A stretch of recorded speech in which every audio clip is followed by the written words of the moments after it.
اچھے لوگوں کے ساتھ ہمیشہ اچھا ہوتا ہے۔ یہ جملہ درست کر لیں۔ اچھے لوگوں کے ساتھ ہمیشہ اچھا بالکل نہیں ہوتا۔ یوسف علیہ السلام بہت اچھے تھے، لیکن ان کے اپنے بھائیوں نے ان کے ساتھ اچھا نہیں کیا۔ اس وقت کے سب سے پاکیزہ اور پاک دامن انسان پر بدکاری کی تہمت لگ گئی۔ سب سے زیادہ ایماندار ہونے کے باوجود بھی جیل جانا پڑا۔ تو ہو سکتا ہے آپ بہت اچھے ہوں، لیکن دنیا میں آپ پر مصیبتوں کے پہاڑ ٹوٹ رہے ہوں۔ لوگوں نے آپ کا جینا مشکل کیا ہوا ہو۔ اسی لیے اللہ نے قرآن پاک میں نبیوں کے واقعات ہمیں سنائے تاکہ ہمیں تسلی ہو۔ ان معصوم پیغمبروں کی زندگی بھی کتنی تکالیف سے بھری ہوئی تھی۔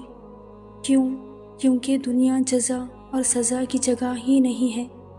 نہ یہاں گنہگار کو مکمل سزا ملنی ہے، نہ نیکوکار کو اس کی نیکیوں کا پورا بدلہ۔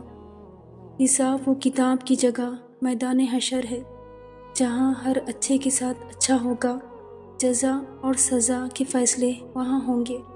لہٰذا اگر آپ اچھے ہونے کے باوجود پریشانیوں میں گھرے ہوئے ہیں اور آپ سے ملنے والے لوگ آپ پر ظلم کر رہے ہیں تو صبر کیجیے، تسلی رکھیے۔ ایک دن آئے گا جب اللہ تعالیٰ تمام حساب کتاب برابر کر دے گا۔